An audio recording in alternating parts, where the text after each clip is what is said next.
والصلاة والسلام على من لا نبي بعده وعلى آله وأصحابه الذين أوفوا عهده أما بعد فأعوذ بالله من الشيطان الرجيم بسم الله الرحمن الرحيم ما كان محمد أبا أحد من رجالكم ولكن رسول الله وخاتم النبيين وكان الله بكل شيء عليما اللهم صل على محمد وعلى آل محمد كما صليت على إبراهيم وعلى آل إبراهيم إنك حميد مجيد اللهم بارك على محمد وعلى آل محمد كما باركت على إبراهيم وعلى آل إبراهيم إنك حميد مجيد۔ اللہ تعالیٰ کا احسان ہے کہ اللہ تعالیٰ نے ہمیں انسان بنایا، مسلمان بنایا، حضور اکرم صلی اللہ علیہ وسلم کا امتی بنایا اور اہل علم کے ساتھ ہمارا تعلق قائم کروایا۔ ہم چونکہ انسان ہیں، ہمیں وہ حرکتیں نہیں کرنی چاہیے جو جانور کرتے ہیں۔ ہم چونکہ مسلمان ہیں تو ہمیں وہ کام نہیں کرنے چاہیے جو کافر کرتے ہیں۔ ہم چونکہ حضور اکرم صلی اللہ علیہ وسلم کی امتی ہیں تو ہمیں گزشتہ انبیاء کی امت کی طرح نہیں بلکہ آخری پیغمبر کی امت کی طرح جینا چاہیے۔ حضور اکرم صلی اللہ علیہ وسلم خاتم الرسل ہیں، خاتم الانبیاء ہیں اور قرآن کریم خاتم الکتب ہے اور یہ امت خاتم الامم ہے۔ ہم حضور اکرم صلی اللہ علیہ وسلم کے امتی، رسول اکرم صلی اللہ علیہ وسلم آخری نبی ہیں۔ آپ کے بعد کوئی نبی آپ کے بعد کوئی نبی اور اونچی بات سے آپ کے بعد کوئی نبی یہ بات آپ نے جتنی اونچی کہی ہے نا اس سے زیادہ غلط ہے۔ جتنی آپ نے آواز سے کی ہے اس سے زیادہ آپ نے غلط کی۔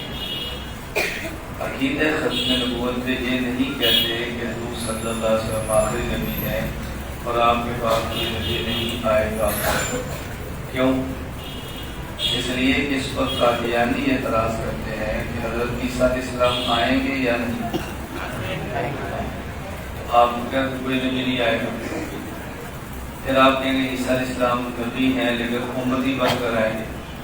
تو قادیانی کہتے ہیں غلام احمد امتی بھی ہے نبی بھی ہے، تو اگر ایک عیسیٰ علیہ السلام آ جائیں گے اور آ جائے گا تو کیا ہوگا؟ آپ کیا جواب دیں گے؟ اب آپ ہنستے ہیں، ہنسنے سے تو جواب نہیں بنتا، اس لیے میں نے آپ کہا تھا کہ آپ زور سے کہتا کہ آپ یاد رکھیں کہ ہم نے کیا کرنا۔ یہ کہتے ہیں انا خاتم النبیین لا نبی بعدی، رسول اکرم صلی اللہ علیہ وسلم نے فرمایا کہ میں آخری نبی ہوں اور میرے بعد کوئی نبی پیدا نہیں ہوگا، میرے بعد کوئی نبی پیدا نہیں۔ عیسیٰ علیہ السلام پیدا نہیں ہوں گے، عیسیٰ علیہ السلام نازل ہوں گے۔ پیدا ہونا اور ہے اور نازل ہونا۔ آپ چونکہ تقریریں سنتے ہیں خطیبوں کی، وکیلوں کی سنتے نہیں ہیں، تو خطیب کو کیا فرق پڑتا ہے؟ غلط بات کہہ دوں گا کیا ہوگا؟ کچھ بھی نہیں ہوتا۔ وکیل کو پتا ہوتا ہے کہ میں نے غلط پوائنٹ چھیڑ دیا تو میرے کیس میں خراب ہو جاتا ہے۔ تو خطیب کا تو کیس ہوتا ہی نہیں، اس کے تو تقریر ہوتی ہے اور فیس ہوتی ہے، اس کو کیس سے کیا فرق پڑتا ہے؟ انا خاتم النبی لا نبی بعدی، میں آخری نبی ہوں، میرے بعد کوئی نبی پیدا نہیں ہوگا۔ آپ طلبہ ہیں، آپ کے ذہن میں سوال آنا چاہیے، یہ پیدا نہیں ہوگا کس کا ترجمہ کیا؟ حدیث میں تو ایسا کوئی لفظ نہیں ہے، کس کا ترجمہ کیا پیدا نہیں ہوگا؟ تو چونکہ طلباء میں بات ہو رہی ہے، اس میں تعلیم معنی باتیں کیا ہے؟ لا نبی بعدی اس میں لا نفی جنس ہے، نبی اس کا اسم ہے اور بعدی اس کی خبر ہے۔ لا نفی جنس کا اسم مبنی پر فتح ہوتا ہے اور خبر اس کی مرفوع ہوتی ہے۔ تو دیکھیں نبیہ یہ مبنی ہے اور فتح ہے، لا نبیہ۔ آگے ہے بعدی اس کی خبر ہے، پیچھے آپ کس کو دیکھ رہے ہو؟ ادھر کیا دیکھ رہے ہو؟ یہ جانے والے سے پیچھے جو بیٹھے میں دیکھیں کیوں ایسے کہتا ہوں، مجھے شوق نہیں کہ آپ مجھے دیکھیں، مجھے شوق ہے کہ میری بات سمجھیں۔ مجھے دیکھیں مجھے اس کا شوق نہیں ہے، مجھے شوق ہے کہ میری بات سمجھیں۔ میں نے اتنا لمبا سفر کیا ہے، گھر سے بے گھر کر رہا ہوں، بچوں سے دور کر رہا ہوں، کیوں کر رہا ہوں؟ بات سمجھانے کے لیے۔ اگر بات نہ سمجھ آتی تو فائدہ کیا وہ سفر کرنے کا؟ لا نفی جنس ہے، نبی اس کا اسم ہے اور بعدی اس کی خبر ہے۔ نبی اس میں جنس مبنی پر پتہ ہے، بعدی اس کی خبر ہے۔ یہ خبر کیسے ہے؟ بعد مضاف یا ضمیر مضاف کی ہے، مضاف اپنے مضاف الیہ سے مل کر یہ متعلق ہے محذوف کے، متعلق ہے محذوف۔ وہ محذوف کیا ہے؟ ہم عام طور پر محذوف نکالتے ہیں قائم ثابت، تیسرا محذوف نکالتے ہی نہیں، ہم نکالتے ہیں قائم ثابت۔ تو جب قائم یا ثابت نکالا تو ترجمہ ہوا کہ میرے بعد کوئی نبی نہیں آئے گا، نہیں ہوگا۔ تو اس لیے محذوف وہ نکالیں کہ جس کے ساتھ ترجمہ ٹھیک ہو اور اشکال پیدا ہو۔ تو ہم نے محذوف نکالا ہے مولود، لا نبی مولود بعدی، میرے بعد کوئی نبی پیدا نہیں ہوا۔ اب سمجھا نہیں پاتا؟ تو ہم کیا کہیں گے؟ حضور صلی اللہ علیہ وسلم آخری نبی ہیں اور آپ کے بعد کوئی نبی اس کو یاد رکھیں، ہمارے بعد کوئی نبی پیدا نہیں ہوگا۔ عیسیٰ علیہ السلام پیدا نہیں ہوگی، عیسیٰ علیہ السلام نازل۔ حضرت عیسیٰ علیہ السلام پیدا ہیں، فوت نہیں ہوئے اور پھر نازل ہوں گے، یہ قرآن کریم میں۔ حضرت مریم کے ہاں حضرت عیسیٰ علیہ السلام کی پیدائش ہوئی، جبرائیل امین نے حضرت مریم علیہ السلام کو خوشخبری دی کہ آپ کے ہاں ایک بچہ پیدا ہوگا۔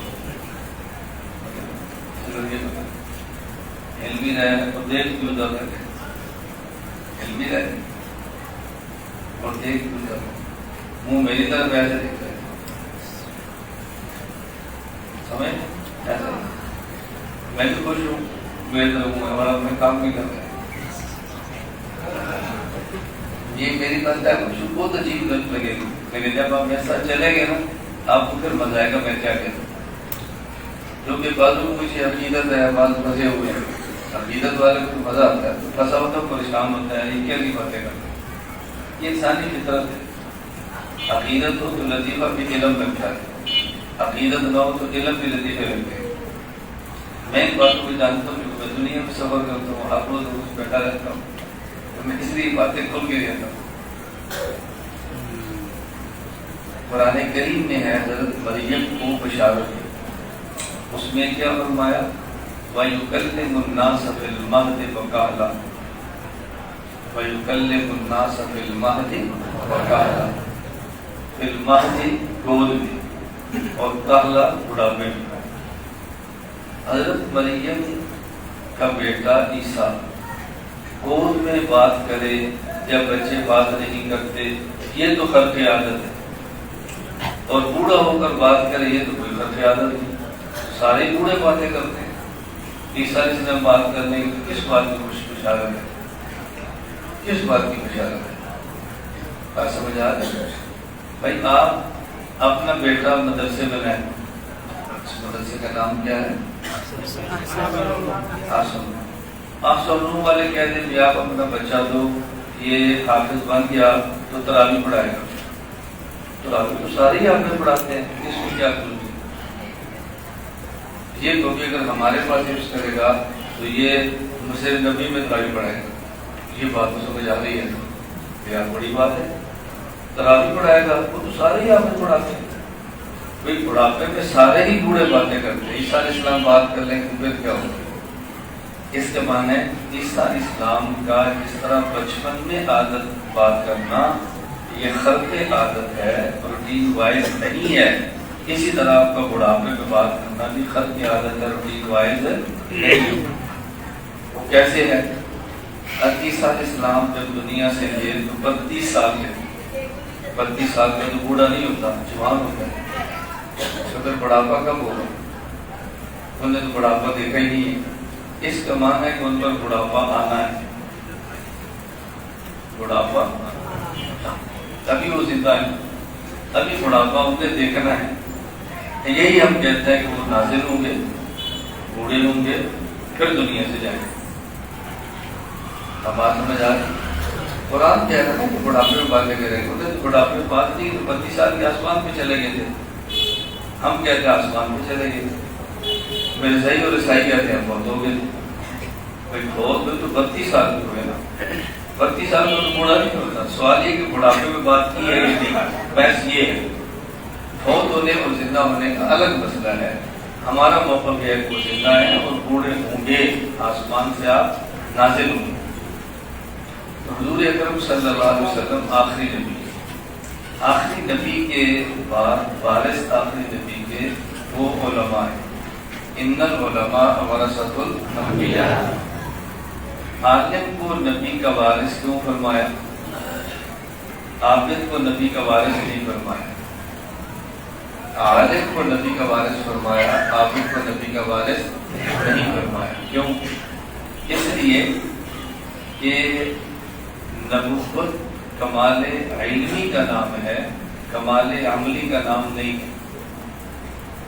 نبوت کمال علمی کا نام ہے، کمال عملی کا نام نہیں۔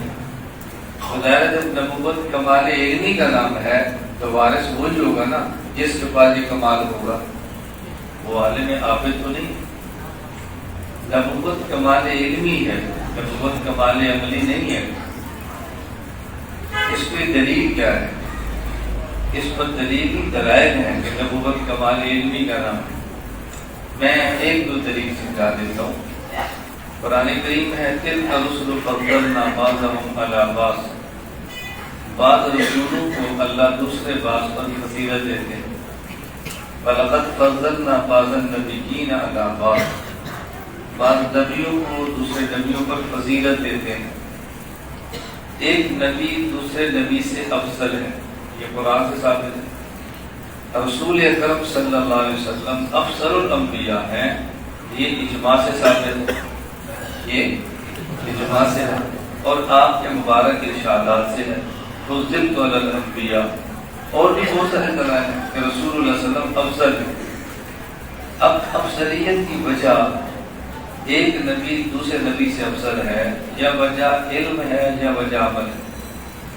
اگر وجہ عمل ہوتی تو نوح علیہ السلام رسول اللہ سے افضل ہوتے، حالانکہ نوح علیہ السلام رسول اللہ سے افضل ہے نہیں۔ معلوم ہو کہ وجہ عمل نہیں ہے، وجہ علم ہے، وجہ علم ہے۔ جتنا جس نبی کے پاس علم ہوگا اتنا ہی وہ نبی تمام نبیوں سے افضل ہوگا، دوسرے نبیوں سے افضل ہوگا۔ رسول اللہ صلی اللہ علیہ وسلم کا علم جو کہ تمام نبیوں سے زیادہ ہے، اس لیے آپ تمام نبیوں سے افضل ہیں۔ آپ کا علم تمام نبیوں سے زیادہ ہے، اس پہ دلائل کیا ہے؟ میں ایک دلیل پیش کرتا ہوں، قرآن کریم میں ہے وَإِذْ أَخَذَ اللَّهُ مِيثَاقَ النَّبِيِّينَ لَمَّا آتَيْتُكُم مِّن كِتَابٍ وَحِكْمَةٍ ثُمَّ جَاءَكُمْ رَسُولٌ مُصَدِّقٌ لِّمَا مَعَكُمْ۔ یہ کیمرہ لگا کے چلتے ہیں، یہ میرے ساتھ چلتے ہیں، اس لیے ان کی بس ہو جاتی ہے۔ آپ میرے ساتھ سفر کریں گے 5 سال تک تو پھر آپ پتہ چلے گا کہ آپ کتنے جوان ہیں۔ آپ مچھلی کا کر بس کر جائیں گے، جگر کا بھی بس کر جائیں گے، ناریل کو پانی پی کر بھی بس کر جائیں گے، اور ہم چل کر اب چل کر کے یہ سب میرے ساتھ چل رہے ہیں، مچھلی کھانے والے، ناریل کا پانی پینے والے، سب بس کر کے بیٹھے ہوئے۔ آپ 3-4 دن سفر میرے ساتھ کرو، آپ کو پھر سمجھ آئے گی سفر کیا ہوتا ہے۔ حدیث پاک میں الصبر قطعۃ من العذاب، الصبر میں کہتا ہوں یہ قطعۃ تو کب ہے جب کبھی کبھی ہو، اور جب ہر وقت ہی صبر ہو تو پھر کیا کریں گے؟ تو یا عذاب کا معنی وہ نہیں عذاب شرعی ہے، یا عذاب کا معنی عذاب ضروری ہے کہ یہ نہ کرے گا کہ اس کو عذاب ہو رہا ہے صبر کے کرتے ہیں تو نئی دلیل پیش کرو۔ اللہ تعالیٰ نے انبیاء علیہ السلام سے ایک مثال لیا اور اس میں جو جملہ ہے میں وہ سمجھانا چاہتا ہوں، مثال کو بات نہیں کر رہا۔ مصدق لما معکم، رسول اللہ صلی اللہ علیہ وسلم کے صرف قرآن نے جو بیان فرمائی ہے ایک یہ ہے مصدق لما معکم، یہ قوم انبیاء ہے۔ وَإِذَا أَخَذَ اللَّهُ مِيثَاقَ النَّبِيِّينَ، اللہ نے تمام انبیاء سے میثاق لیا اور فرمایا کہ تمہارے بعد ایک رسول آئے گا جو مصدق ہوگا لما معکم۔ یہ ختم نبوت پر بھی دلیل ہے۔ وہ دلیل کیسے ہے؟ ایک ہوتا ہے مبشر، ایک ہوتا ہے مصدق۔ مبشر پہلے ہوتا ہے، مصدق بعد کے اندر ہوتا ہے۔ میں کہتا ہوں کہ آپ کو خوشخبری دیتا ہوں کہ آج رات کو ایک اور بیان ہوگا، مجھ سے پہلے ہوگا یا بعد میں ہوگا؟ بعد میں ہوگا نا۔ خوشخبری بعد والے کی دیں گے یا پہلے والے کی دیں گے؟ یہ خوشخبری ہے کہ خوشخبری ہے آج 10 بجے بیان ہو گیا، لوگ یہ کیا خوشخبری آپ ہمیں پہلے بتا دیں، بیان تو چلی ہو جاتے، یہ کیا خوشخبری آپ دے رہے ہیں، آپ تو ہمیں پریشان کر رہے ہیں۔ تو مبشر پہلے آتا ہے تو جس کی خوشخبری ہے بعد کے طرف، اور مصدق یہ بعد میں آتا ہے، مصدق بعد میں ہوتا ہے۔ اب توجہ رکھیں، مصدق ہوتا کون ہے؟ ہم ایک کتاب لکھیں نحو میں اور کسی استاد سے کہیں کہ آپ اس پہ تصدیق فرما دیں، تو تصدیق کون کرے گا؟ جس کو پتا ہو کتاب میں لکھا ہے یا جس کو نہیں پتا وہ کرے گا؟ اس کا معنی ہے مصدق وہی ہوتا ہے جس کی تصدیق کرتا ہے، اس کو جانتا ہو۔ تو رسول اللہ صلی اللہ علیہ وسلم مصدق لما معکم، اس کا معنی ہے کہ آپ جانتے ہیں تو آپ میں کیا ہے، انجیل میں کیا ہے، زبور میں کیا ہے، صحف میں کیا ہے، تو آپ پہلے علوم کے مصدق ہیں۔ اور اضافی بات کیا ہے کہ آپ کے پاس قرآن کریم، تو آپ کا علم تمام انبیاء سے زیادہ ہے، اس لیے آپ افضل الانبیاء ہیں۔ بات سمجھ آ رہی؟ یہ میں ایک دلیل پیش کر رہا ہوں اور یہ میں آپ کو مولانا قاسم نانوتوی پڑھا رہا ہوں۔ لوگ کہتے ہیں نانوتوی علوم بہت مشکل ہے، پڑھ ہی نہیں سکتا، کتاب کو ہاتھ نہیں لگا سکتا، بہت پیچیدہ ہے، بہت مہلک ہے۔ تو میں یہ نانوتوی باتیں کر رہا ہوں، مولانا قاسم نانوتوی کے علوم آپ کی خدمت میں پیش کر رہا ہوں۔ رسول اکرم صلی اللہ علیہ وسلم آخری نبی ہے اور آپ کے بعد کوئی نبی پیدا نہیں ہوگا، اور جو اللہ کے نبی والا کام ہے وہ وارث کریں گے، اور وارث کون ہے؟ علماء۔ میں یہ بات سمجھانا چاہتا ہوں کہ علماء نبی کے وارث ہیں۔ ہم جو یہاں بیٹھے ہیں ہم طلباء ہیں، عالم ہیں، بَاعْتِبَارِ مَا يَقُولُ إِلَيْكَ، سمجھتے ہیں نا، بَاعْتِبَارِ مَا يَقُولُ إِلَيْكَ سمجھتے ہیں نا۔ مَنْ قَتَلَ قَتِيلًا فَلَهُ صَلْبُهُ، مَنْ قَتَلَ قَتِيلًا فَلَهُ صَلْبُهُ۔ قتیل کسے کہتے ہیں؟ جو قتل ہو جائے، تو جو قتل ہوئے گی حضور اس کو قتیل پر ماریں، اور جو قتیل کو قتل کرے گا کوئی مارے ہو کو کیا مار دیں؟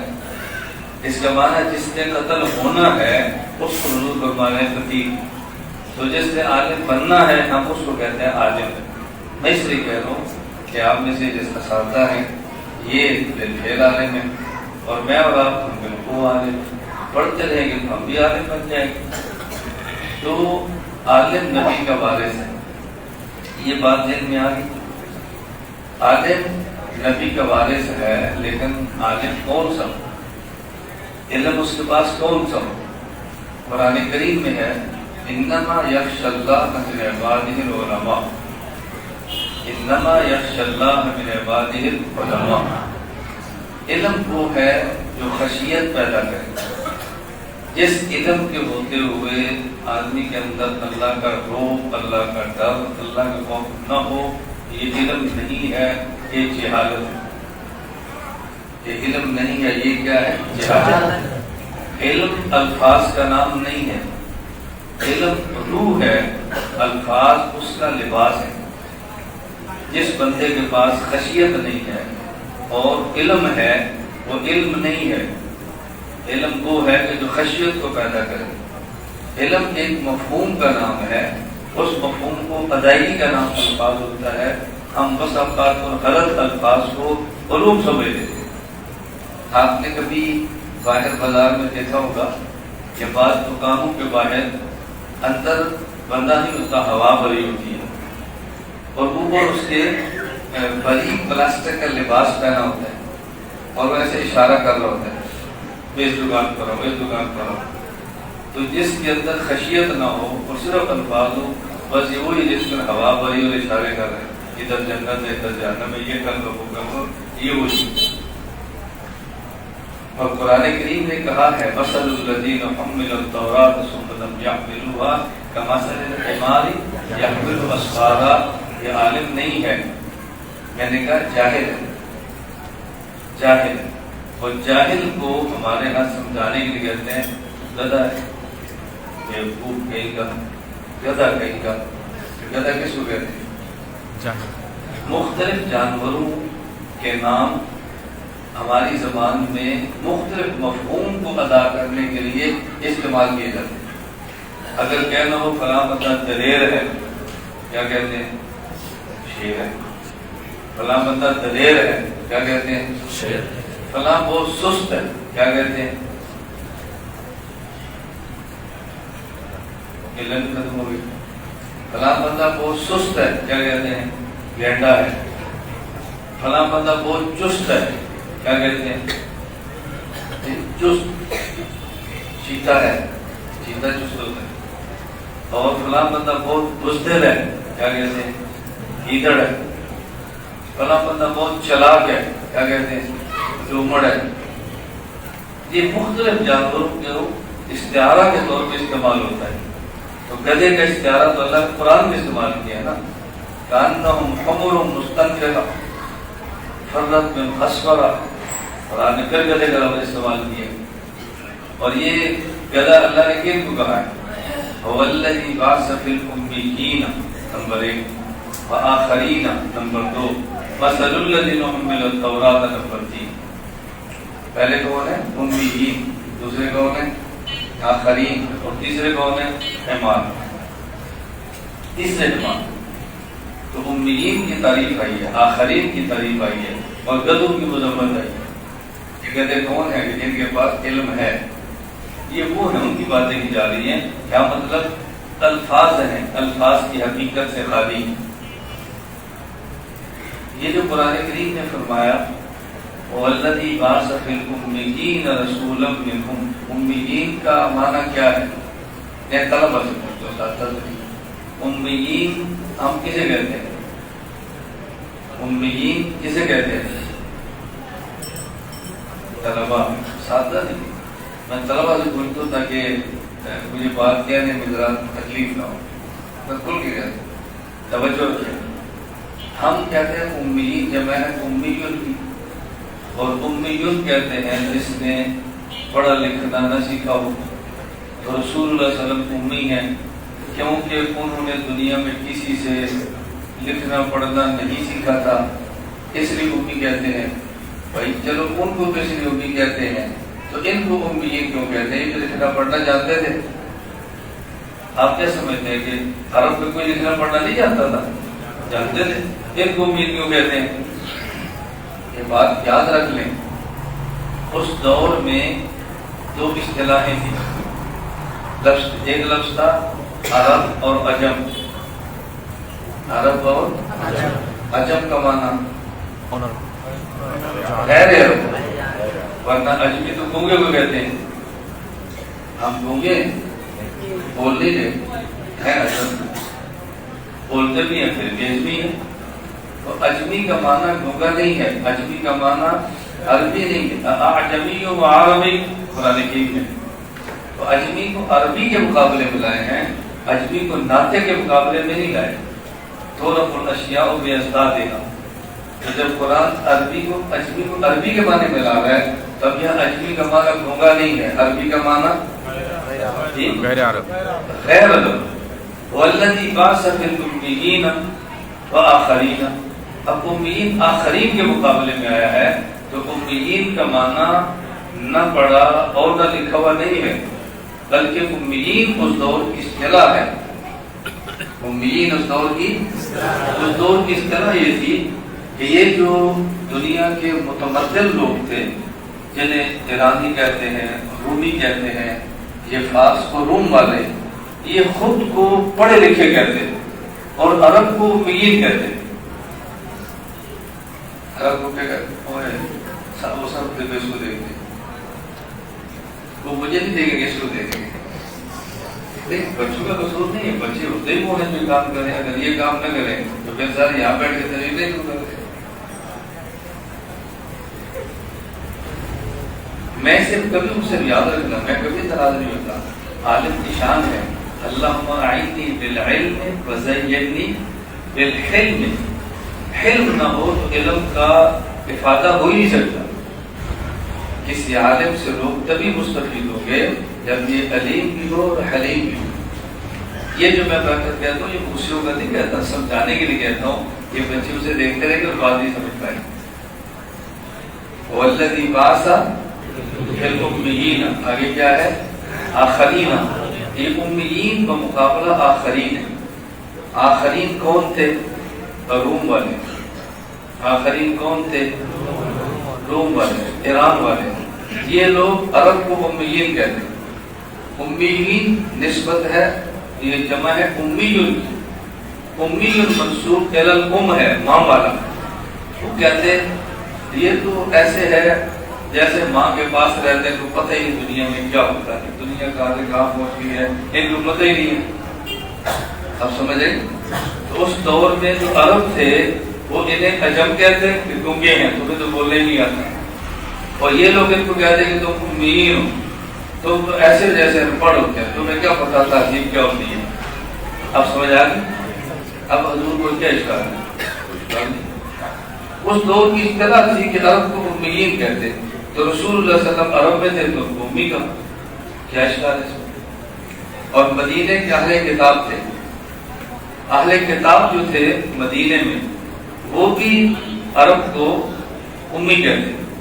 ان کے امی کا معنی کیا تھا؟ ہمارے کتاب ہے، علم ہمارے پاس ہے، تم کون؟ امی. تم کون؟ امی. جیسے پڑھ ہوتے ہیں تم کون. تو وہ اہل کتاب اپنے لیول کے مقابلے میں عرب کو امی کہتے تھے. اب سمجھ آ رہی بات؟ اس لیے میں اور انداز میں اس کی تفریح کرتا ہوں. میں بات لمبی ان سے کرتا ہوں. اللہ نے عرب کو یہ اعزاز دیا ہے، اعزاز دیا ہے. تو امیین کا مقابلہ آخرین. والذی بعث فی الامیین، اللہ وہ ہے جس نے اپنے محمد کو امیین میں بلا واسطہ بھیجا. وآخرین، آخرین میں بھی بھیجا ہے لیکن بواسطہ. رسول اکرم صلی اللہ علیہ وسلم نے براہ راست گفتگو اہل عرب سے کی ہے اور عربی زبان میں کی. باقی پوری کائنات کے انسان حضور کے امتی ہیں، لیکن آپ نے ان کی زبان میں بات کی بھی نہیں ہے اور ان کے پاس یہ بھی نہیں. تو بلا واسطہ آپ کی جو بعثت ہے وہ امیین میں ہے اور بال واسطہ آپ کی بعثت آخرین میں ہے. بات سمجھ آ رہی؟ قرآن کیا کہتے ہیں؟ والآخرین لما یلحقوا بهم. وہ آخرین کہ جو ابھی امیین سے ملے نہیں ہیں. حضور صلی اللہ علیہ وسلم کے دور میں عرب اور غیر عرب ملے نہیں تھے. جب حضور چلے گئے ہیں پھر صحابہ آئے تو مل کر ایک ہوئے. اس دور میں ایک نہیں تھے. لما یلحقوا بهم. آپ یہ معنی نہیں کریں گے تو بہت اشکال پیدا ہو. والذی ارسل رسولہ بالہدی ودین الحق لیظہرہ علی الدین کلہ. اللہ وہ ہے جس نے اپنے محمد کو بھیجا دین حق دے کر تاکہ دین حق کو تمام ادیان پر غالب فرما دے.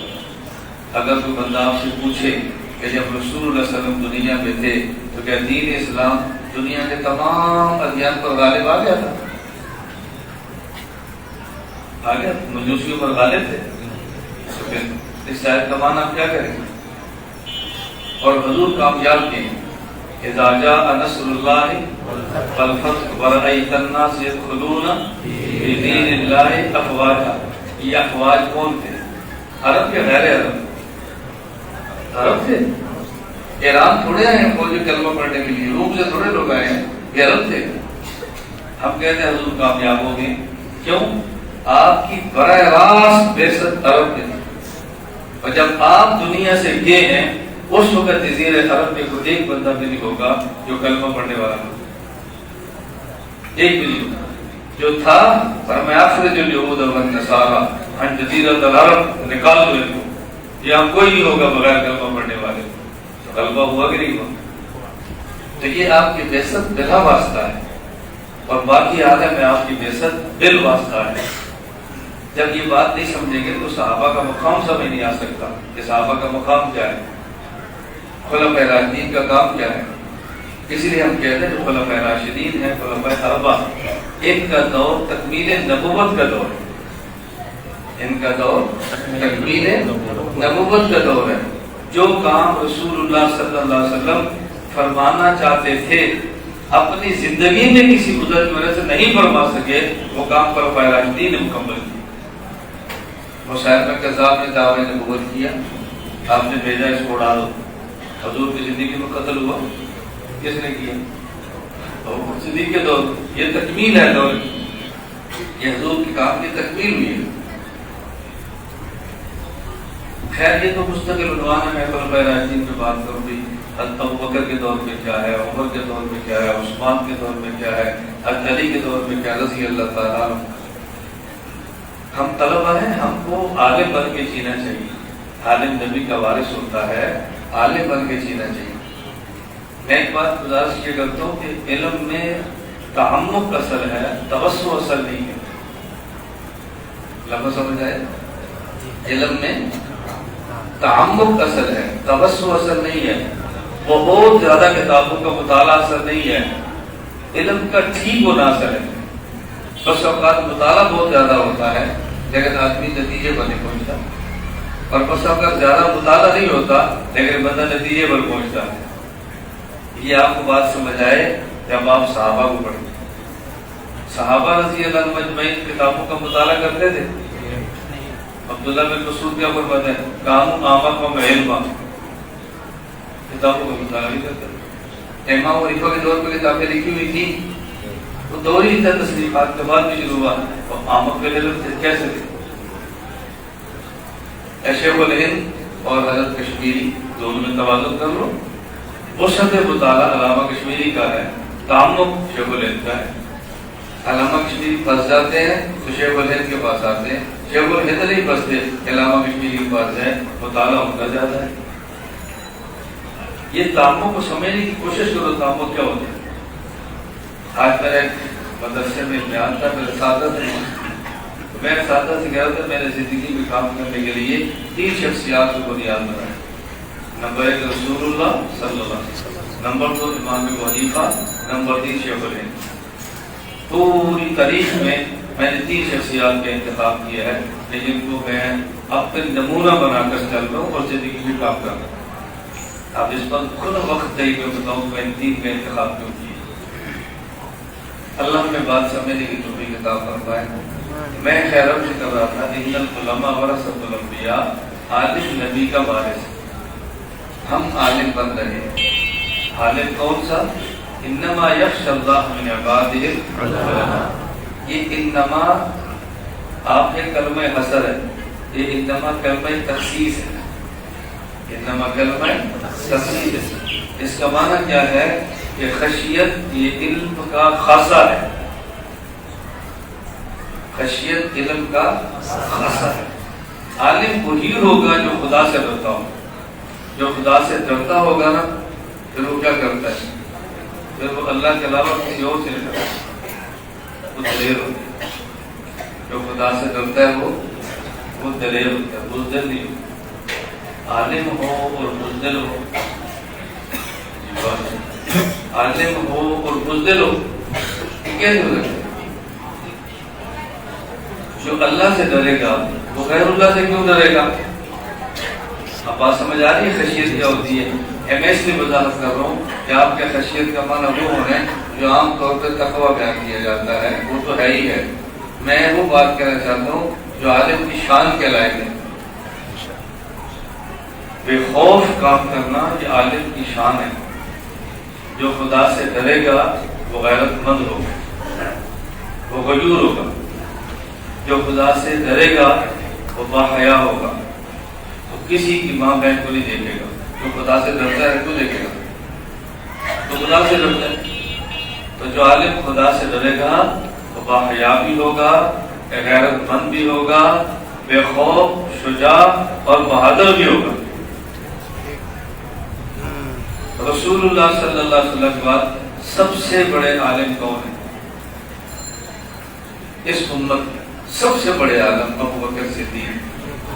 کان اعلم الناس بعد رسول اللہ. رسول اللہ صلی اللہ علیہ وسلم کے بعد صحابہ میں سب سے بڑے عالم ابو بکر صدیق ہے. اس کا معنی یہ ہے کہ سب سے زیادہ دلیر بھی ابو بکر صدیق. یہ میں اپنی رائے نہیں دے رہا تھا، علی کی رائے پیش کروں. علی بھی فرماتے تھے کہ سب سے دلیر صحابہ میں ابو بکر صدیق رضی اللہ تعالیٰ. عام طور پر لوگ سمجھتے ہیں عمر رضی اللہ تعالیٰ، یہ سمجھتے ایسی بات نہیں ہے. رسول اکرم صلی اللہ علیہ وسلم کے بعد فتنے داخلی اور خارجی، ان میں ایک فتنہ تھا مانعین زکوٰۃ کا. منکرین زکوٰۃ کا نہیں، مانعین زکوٰۃ کا. وہ زکوٰۃ کا انکار نہیں کرتے، وہ کہتے ہم زکوٰۃ دیں گے، خلیفہ وقت کو نہیں دیں گے. کیوں؟ قرآن کا حکم ہے خذ من اموالہم، اے نبی آپ لو. جب تک حضور تھے ہم دیتے تھے، جب حضور نہیں ہے تمہیں نہیں دیں گے، خود ادا کریں گے. سمجھ؟ جھگڑا یہ تھا. یہ نہیں زکوٰۃ کا انکار کیا تو مانا ہی نہیں زکوٰۃ.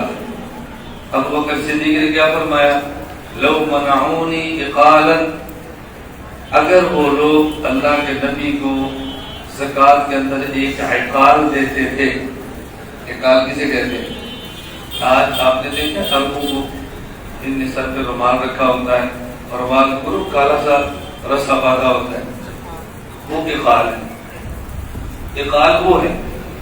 اصل کیا تھا کہ جو عرب تھے دیہاتی، وہ اونٹوں کو لے کر جاتے چلانے کے لیے، تو ان کے پاس ایک رسی ہوتی ہے. اس رسی سے ان کا پاؤں باندھتے تاکہ وہ دوڑ کر ڈوب نہ جائے. اور جب اونٹوں کو واپس لاتے اسی رسی کو لے کر اپنے سر پہ باندھ دیتے. اسے کہتے ہیں عقال. یہ جو سر پہ باندھ کے کر رہے ہیں یہ اونٹوں کی رسی ہیں، اسے عقال کہتے ہیں. لو منعونی عقالا، اگر اللہ کے نبی کے دور میں یہ سر پہ باندھنے والی رسی اور اونٹ کا پاؤں باندھنے والی اگر تم نے زکوٰۃ میں حضور کو دی ہے اور مجھے نہیں دی، لاکھ تو لوگ میں کتنے اڑا سکتا ہوں. کتنی بڑی دلیری ہے.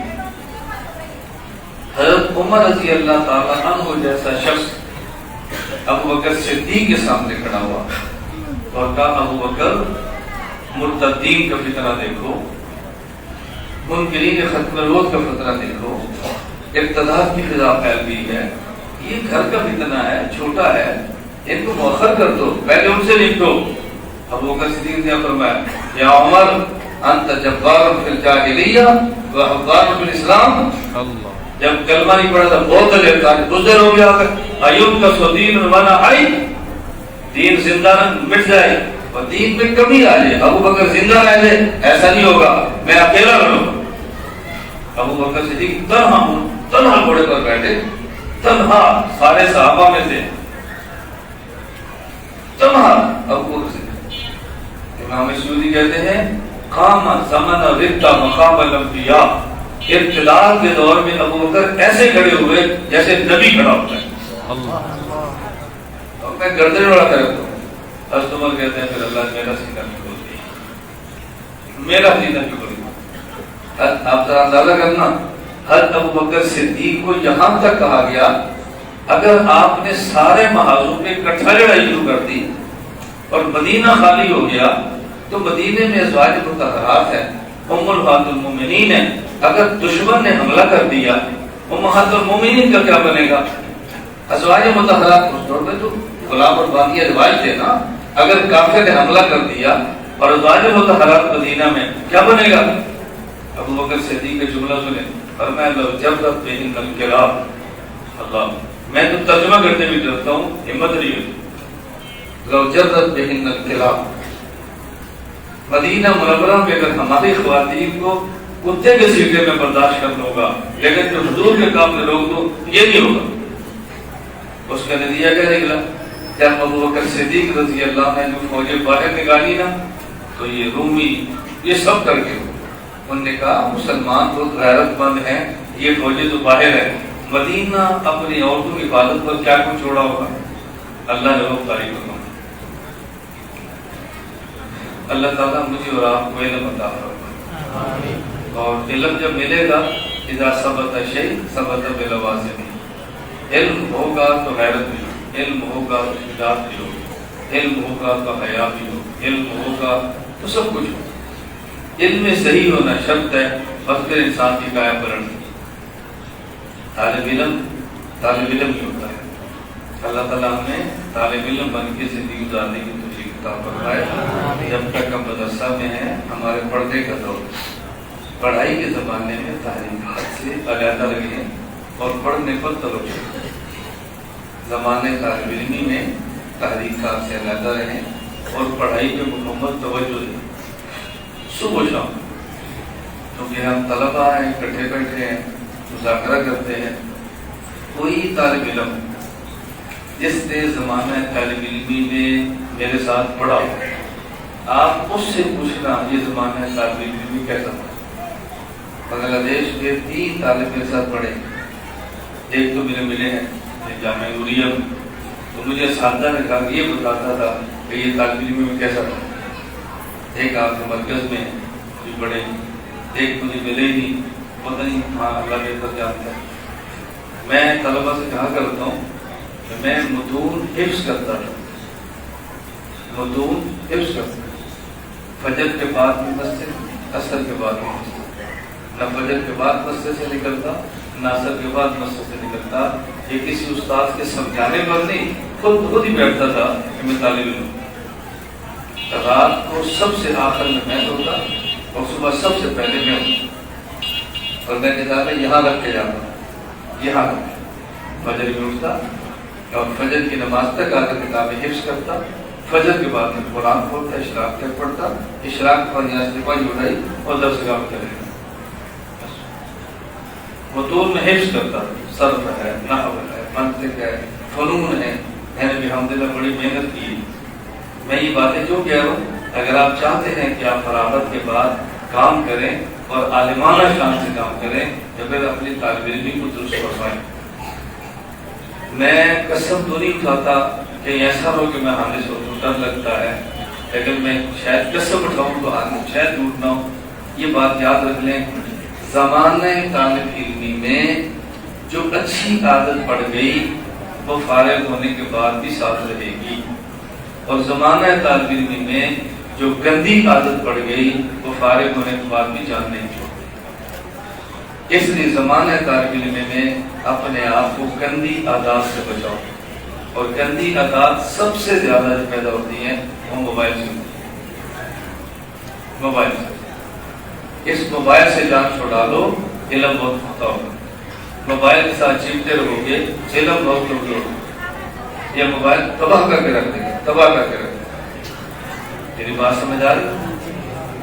آپ کے ذہن میں نہ کہ میں نے تو موبائل رکھا ہوا ہے، آپ کو منع کرتا ہوں، میں نے اس کافر کو مسلمان کیا ہوا، نہیں سمجھے، میں نے اس کافر کو مسلمان کیا ہوا۔ رسول اللہ صلی اللہ علیہ وسلم نے فرمایا کہ ہر بندے کے ساتھ ایک شیطان ہوتا ہے۔ صحابہ کچھ آپ کے ساتھ بھی ہے، فرمایا ہاں میرے ساتھ بھی تھا، لیکن اللہ نے اس کو میرے تابع کر دیا، مسلمان ہے۔ تو ہر بندے کی جیب میں موبائل ہوتا ہے، میری جیب میں ایک 2 ہوتے ہیں، لیکن میں نے دونوں کو مسلمان کیا ہوا۔ یہ میرے ساتھ آتے ہیں، سے کچھ نہیں، یہ دن رات میرے ساتھ رہتے ہیں، دن رات میں گاڑی بیٹھتا ہوں تو موبائل، آپ بہت لوگ سب آئے تب بھی موبائل چل رہا تھا۔ یہ کیا چل رہا تھا؟ دارالدیوبند کا میسج ہے، دارالدیوبند سے جواب ہے، پاکستان کا میسج بھیج رہا ہوں، براہ راست دارالدیوبند کا میسج ہے، براہ راست جواب۔ یہ میں وقت ضائع نہیں کرتا، میں یہ موقع نہیں دیتا کہ میں مصروف ہوں، یہ فون ان کے پاس ہے، حضرت مصروف ہیں، حضرت سفر میں ہیں، 4 دن بعد رابطہ کریں، میں یہ نہیں کرتا، میرا موبائل میری جیب میں فوراً جواب دیتا ہوں، فوراً بات کرتا ہوں۔ پوری دنیا میں میرے رابطے ہیں، کسی بندے کو مجھ سے رابطہ کرنے میں تاخیر نہیں ہوتی۔ لیکن چھوٹے سے مسئلے پر میں بھی گاڑی میں تھا، میں نے موبائل کھولا تو مجھے پاکستان کے میسج آ گیا، بھائی دارالعلوم دیوبند کے حوالے سے یہ بات آئی۔ میں نے فوراً کال سنا، میں نے کہا میرا ایمرجنسی میسج ہو، اس کا مجھے جواب ہے، فوراً جواب آیا۔ میں بھی ادھر آ رہا تھا تو میں نے فوراً جواب بھیجا، تو میں نے 7 منٹ کے اندر پاکستان سے یہاں، یہاں سے دارالعلوم سے یہاں، وہاں سے پاکستان، ایک مسئلہ تھا میں نے 10 منٹ میں نپٹا کر دیا۔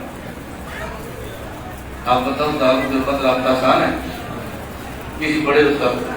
میرے ساتھ آسان کیوں ہے؟ ان کو پتہ ہی ایسے ہی چلتے ہیں، کیونکہ میں بر وقت جواب دیتا ہوں تو بر وقت جواب دیتا ہوں، میں بر وقت آتا ہوں تو بر وقت میرے بیان ہوتے ہیں۔ دن میں 4 بیان کرتا ہوں، میں بنگلہ دیش میں 6 بیان کیے ہیں۔ کوئی ایک بیان والا بھی نہیں کہہ سکتا یہ دیر سے پہنچا، کوئی ایک بھی نہیں کہہ سکتا، کوئی ایک بھی نہیں کہہ سکتا کہ ہمیں دوبارہ بلانا پڑے، کوئی ایک نہیں کہہ سکتا اس نے ہم سے کھانا مانگا، کوئی ایک نہیں کہہ سکتا پیسے مانگے، کوئی ایک نہیں کہہ سکتا نخرے کیے۔ جتنی دیر بیان کی ہے، جس موضوع پر کہا ہے، مجھے بھی لگ رہا ہے کہ وقت کم ہے، میں نے علماء سے کہا کہ میں دوبارہ سبق کروں گا، لیکن ایک مدرسے میں جاؤں گا ایک شرط پر کہ ایک دن بیان کروں۔ کتنا؟ میں نے مدارس کہا میں آپ کے پاس آؤں گا، میری شرط ہے کہ ایک دن میرا بیان کرو۔ کتنا؟ پورا دن بس میرا بیان کرو۔ آپ نے پورا دن بھی بیان ہوتا ہے، آپ نے سنے ہی آپ کو کیا پتا پورا دن ہوتا ہے کیوں؟ آپ صبح بیٹھیں گے تو 4 گھنٹے، زور بیٹھیں گے تو اثر، مغرب بیٹھیں گے تو شاہ، آپ سنتے تھے، آپ کو پھر مزہ آئے، پھر آپ کو دیوبند سمجھ آئے گا، پھر قاسم نانوتوی سمجھ آئیں گے، پھر مولانا گنگوئی سمجھ آئیں گے، پھر مدنی سمجھ آئیں گے، پھر آپ کو سمجھ آئیں گے۔ میں گزارش کر رہا ہوں کہ ہم طالب علم ہیں تو ہم علم کو پڑھیں اور گناہوں سے بچیں، اس کا اہتمام کریں گے نا انشاءاللہ، کریں گے نا انشاءاللہ۔ موبائل کا استعمال چھوڑ، طلبہ موبائل کا استعمال چھوڑ دیں۔ میں عام لوگوں سے کہتا ہوں غلط استعمال نہ کریں، طلبہ سے میں کہتا ہوں ٹھیک استعمال کریں۔ عام لوگوں سے کہتا ہوں کہ موبائل کا غلط استعمال نہ کریں، مگر میں غلط نہیں کہتا، میں بلا ضرورت کہا کرتا ہوں، بلا ضرورت استعمال نہ کریں۔ طلبہ اس سے جان چھڑا لیں، یہ جو میں جان آپ کی چھڑا رہا ہوں چند وقتوں کے لیے، تھوڑے وقت کے لیے، زیادہ کریں میرا یہ موبائل ہے، یہ دیکھیں میری جیب میں دیکھیں، موبائل ہی موبائل چل رہے۔ میں یہ بات سے کہہ رہا ہوں آپ تھوڑے وقت کے لیے موبائل کو چھوڑ دو، تھوڑے وقت کے لیے، گناہ سے بچ جاؤ گے۔ ایک وقت آئے گا موبائل ہی موبائل ہوگے لیکن گناہ نہیں ہوگا۔ میرے پاس یقین فرمائیں اتنے قیمتی موبائل آتے ہیں، اتنے قیمتی آپ سوچ نہیں سکتے، میں استعمال کرنا نہیں جانتا، جتنی ضرورت ہے اس کے علاوہ میرے ہر شخص کو پتا ہے کہ اس کے موبائل کا اس کو نہیں چلانا، میرے موبائل کا پاسورڈ کیا ہے کہ میرے ساتھ ہے، دنیا کے کسی ملک میں جاتا جو میرے ساتھ ہر کسی کو میرا پاسورڈ یہ اس کا پاسورڈ، یہ اس کا نمبر ہے۔ کیوں؟ میں کچھ اور ہوں، میں نے غلط چیز دیکھنی ہے، میں نے غلط چیز رکھی ہے، میں کیوں اس کو چھپاتا دوں؟ کوئی مسئلہ نہیں ہوتا۔ میری بات آپ سمجھ رہے؟ یہ اپنا مزاج بنا ہے۔ اللہ مجھے بھی اور آپ کو بھی عالم با عمل بنائے، اللہ سے ڈرنے والا عالم بنائے، آپ کو عالم بنائے، اللہ میں مدرسے کی قدر کی توفیق عطا فرمائے، اساتذہ کی ادب کی توفیق عطا فرمائے۔ میرے درد حفظ سے لے کر دورہ حدیث تک کوئی ایک بھی استاد ایسا نہیں الحمدللہ جو مجھ سے ناراض ہو، ایک بھی استاد ایسا نہیں جو مجھ سے ناراض ہو۔ میرا آج بھی درد حفظ ایک استاد سے بھی رابطہ ہے، آج بھی آپ اندازہ کریں، میں نے 1984 کی حفظ کی اور آج بھی درد حفظ کے استاد سے میرا رابطہ ہے، اور میں بتا نہیں سکتا کہ کیسا رہا، آج بھی میں آج بھی خیر دے پوچھتا ہوں کتنے پرانے میرے استاد ہیں، میں نے ان کو نہیں چھوڑا تو باقی ساتھ میں رابطہ کیسے چھوڑتا ہوں؟ یہ میری گزارش ہے، یاد نصیحتیں میں نہیں کرتا، پڑھوں کا کام ہے، میری گزارش یاد رکھیں، جو چاہے کہ زندگی میں اس کو مالی پریشانی نہ ہو والدین پوچھیں، جو چاہے کہ اس کو زندگی میں مال کی پریشانی نہ ہو والدین کو پوچھیں، اور جو چاہے کہ زندگی میں اس کو علم کی پریشانی نہ ہو وہ استاد کو پوچھیں۔ والدین کو خوش رکھنے سے مال میں برکت آتی ہے، اور اساتذہ کو خوش رکھنے سے علم میں برکت آتی ہے۔ مال میں برکت چاہتے ہیں تو والدین کو راضی رکھیں، اور علم میں برکت چاہتے ہیں تو پھر اساتذہ کو راضی رکھیں۔ اللہ ہم سب کے مال میں علم میں برکت عطا فرمائے۔